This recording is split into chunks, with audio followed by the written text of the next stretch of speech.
Мұратбек деген бауырларым болар. Қаракесектің Жақаудан 9 бала туады. Соның 5 әйелден, 5-ші әйелі Қасай әжемізден туатын. Қаса бала Чой Малайсары ұрпақтары осы жақта бар. Малайсарыдан Қойсары, Пішай, Абақан, Қалматай. Соның Қалматайымын. Қалматайдан 7 бала туады. Соның Қарабасымын. Наурызбай, Қарабас, Нұр, Сәмен, Бәсім, Шолан, Бәйгісі деген. Шүгір енді біздің аталығымыз осы жақта жасаған. Біздің жайлауымыз мынау Мұғалжар тауы, Бершүгірдің шығыс жағалауы, солтүстік шығыс жағалауы несі таудың. Ақтоғайсақ болсын жері мынау Шетірқызға дейін жайлаған біздің Малайсары қаракесектері. Сосын Қысқыстау осы Аралдың түбегі, Шұбартар ауыз дейді. Халық Шұбар деп атап келген. Ана Ақтөбе жақта Шұбармен шатастырмау керек, мына жақтағы. Сосын біз Есіл Тобылдан, Ұланақтан Есіл Тобыл өткенде айттым. Кейбір жігіттер енді естімеген жігіттер болса айтайын жоғары жағынан. Біз енді қазақ болғаннан кейін қазақ бүкіл түркінің атасы. Бүкіл түрк халықтарының атасы. Нағыз түрк біздер едік. Мына Түркиядағы түріктерді европалықтар түрік деп атағаннан кейін олар түрік атанып кетті. Біз түркілер бөлініп, башқұрт, татар, қазақ, қырғыз, өзбек, қарақалпақ, ноғай болып бөлініп кеттік. Бірақ Түркістан деген қаламыз бар, Түркібасы деген тауымыз бар. Біз таза түріктердің қара шаңырағы біз. Сондағы үлкен түрік қағанатындағы рулардың бәрі бізде. Бізде Қазақстанда. Енді кейіннен Дешті Қыпшақ болдық. Одан Алтын Орда болдық. Одан Ақ Орда болдық. Одан Қазақ хандығы болдық. Қазақ болып біріккеннен кейін 3 арысқа бөліндік. Ақ арыс, Жан арыс, Бек арыс. Бек арыстан қоғам дейді. Қоғамнан алау арғымақ туады. Біз алаудың балдарымыз, әлімдер, алшындар. Арғымақтың балдары мына Жетіру. Жетірудің бел баласы Телеу деген. Жағалбайлының шын аты Лез Мырза. Сол Телеудің айналасына жиналған Лез Мырза Жетіруді біріктіріп, тама-табын кердері керек. Сол Телеудің айналасына жиналған Лез Мырза Жетіруді біріктіріп, тама-табын кердері керейттің балдарын біріктіріп, тама нәдірдің балдары, тама-табын нәдірдің балдары, кердері керейт сәдірдің балдары.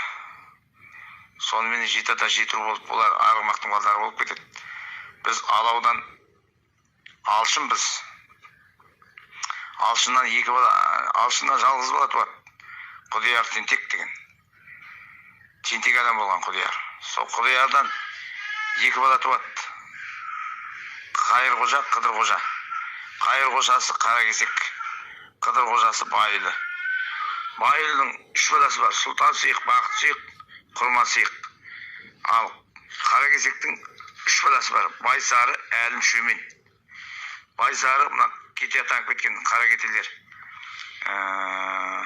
Байсарының шешесі бірінші әйелі Қаракесектің 120 жасаған кісі. Соның екінші баласы, екінші әйелі Қаңғаздеген шешеміз, сол Байсар атамыздың шешесінің сіңілісі. Содан Әлім мен Шөмен туады. Әлімнен 6 бала туады. Шөменнен Шөмекеймен 4 туады. Шөмекейден 4 бала туады. Аспан, Бозғыл, Тоқа, Көнек. Бұлардың бәрі қаракесектер. Енді Әлім атамыздан 6 бала туады. Жаманақ бірінші баласы. Қарамашақ екінші баласы. Үшінші баласы Ұланақ біздің атамыз. Сол Ұланақ атамыз, 4-ші атамыз Айнық тегін болады. Бұлар Қарасақал атанып кеткен. 6-ші атамыз Тайқожа. Байсарының Байсардың әйелі Кетебеке шешемізді әлім атамыз алғаннан кейін олар кете атанып кетті. Енді біздің Қаракесек атауын алғанымыз себебіміз Ұланақ атамыз Қаракесектің баласы болған, әлімнің Қаракесектің немересі ғой, әлімнің баласы. Сол немересін Қаракесектің баласы деп атағаннан кейін сол шаңырақтан Қаракесектің сүйегі шыққаннан кейін біз Қаракесек атандық. Енді жаңылыспау керек қой. Анау орта жүздің Қаракесегі айтып қосып атсыздар. Олар жүзге бөлінген уақытта ол орта жүздің Қаракесегі өте түркі заманында, анау Дешті Қыпшақ заманында кетіп қалған олар. Ол Есіл Тобылдан тараймыз біз. Олардың аталықтары Шаншар дейді. Анау орта жүздің Қаракесегі айтып батсыздар. Олар жүзге бөлінген уақытта ол орта жүздің Қаракесегі өте түркі заманында, анау Дешті Қыпшақ заманында кетіп қалған олар. Ол Есіл Тобылдан тараймыз біз. Олардың аталықтары Шаншар дейді, Бошан дейді. Олар аталықтары басқа. Бірақ бір Қаракесек бір замандарда айырып кеткен. Ол Қаракесекпен шатастыруға болмайды. Сосын енді біз Ұланақтан екі бала туады. Есіл, Тобыл. Есіл үлкені, Тобыл кішісі. Тобыл жаңағы Есілге ренжіп, еншіге өкіп келіп, қазанын теуіп кеткен Есіл атамыздың. Ағасы мен інісі осылай айырылған. Бірақ Құдай сақтасын, ол заманда бір кішкентай ренжіп болған шығар, бірақ қазан тепер болып артынан аталып кетті. Ол енді теперлердің несі жаңағы Әлжан Қаракесегі, Жылқайдар Қаракесегі, Қоңыр Қаракесегі. Енді теперден екі бала туады, Арық, Айнық, содан тарайды. Мына Жолан, Бердібай, Әйтек, Әліқұл, тағы қандай нелер бар. Сол тайпалардың бәрі жайлауы Ақтөбе қаласының несі орны. Сосын Байғани жақта. Бұлардың негізгі шежірелері Байғани жақтағы Қаракесектерден тауып алуға болады. Қыстауы Сояқ жақта. Анау Самғұмына дейін барып қыстайды. Ал біздің Есілдердің қыстауы мына Қазалы, Аралдың түбектері, жайлауы Ырғыз, ары қарай анау Орға дейін Қамзабал ауданы дейді, Әйтеке биге. Сол жерге дейін жайлап барады да кейін қарай қайтады. Мына Мұғалжар тауының шығыс бөлігі жайлаулары. Бершөгір станциясы, Ақтоғай, Саққоз дейді, сол жақтарда. Біздің Қаракесектің әсіресе мына Қасайлардың. Енді осының ішінде біз Есілден тараймыз. Есілден Үңгіт Жолай туады. Жолайдан жалғыз Есенгелді туады. Жолайдың бейіті мына Шалқар қаласына 25 шақырым жерде. Батысқа қарай кетіп жатқанда, Базойға қарай кетіп жатқанда, жолдың оң жақ қапталында Жолай атаның бейіті бар. Сол жерде. Сол Есенгелдің әкесі. Есенгелдіден 5 бала туады. Назар, Бекназар, Байыс, Байғабыс, Кемпір деген. Осының ішінде өскен біздің жақтағы мына Қазалы жағында Кемпірдің тұқымдары көп. Кемпірдің ішінде Өтеген дейді, Құба дейді, Қарағызы дейді. Айтқұл соның ішіне шығады. Айтқұлдың ішіне шығады. Сүйіндігі бар соның ішіне. Бұларда Байыс Қаракесегі.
Есілден Үңгіт Жолай, Үңгіттен Естек Жақау, Табаншы 3 бала туады.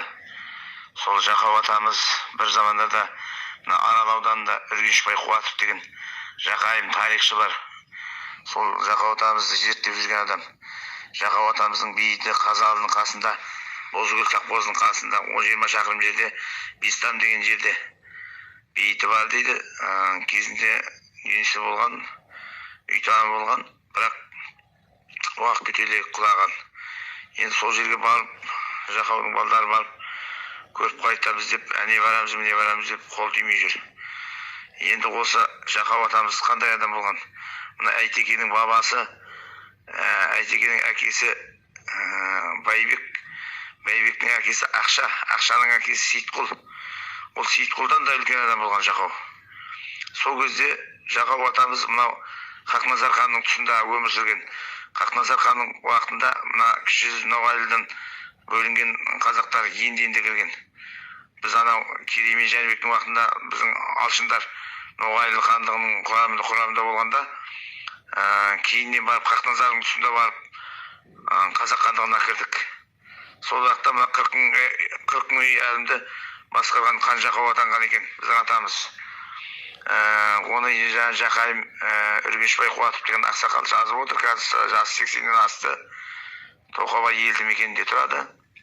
Каспийдің тарих факультетін бітірген кісі.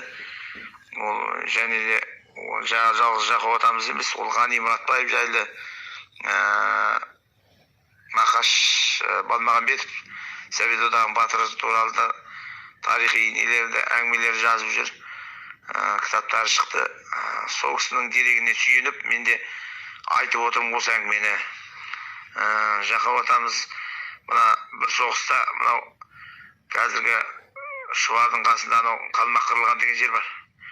Сол Қалмақ қырылғанда үлкен кіші жүздің батырлары мынау еділ бойы қалмақтары кетіп бара жатқан жерден соғысады.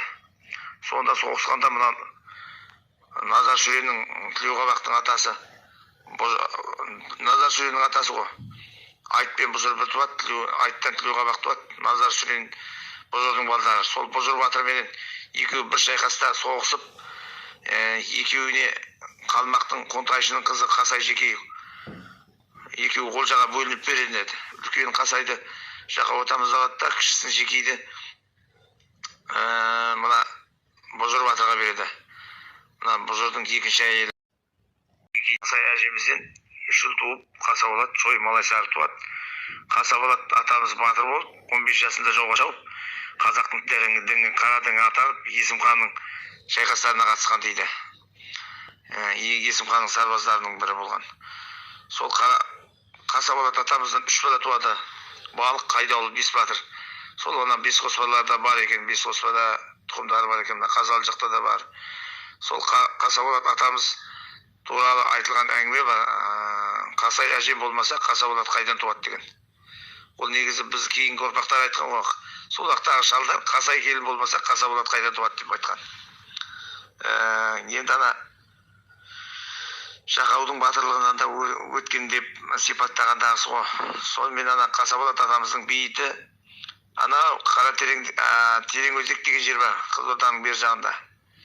Сол Тереңөзектен шығысқа қарай 25 шақырым, 20 шақырымның шамасында деп біреулер айтқан. Осында Райымбедиев деген ақсақал болып марқұм дүниеден өтіп кетті. Қазалыда сол кісінің жазған кітабынан алып отқан мәлімет. Осындай мәліметтер болса айтып отырыңыздар, тыңдап отырған құлақтар бар.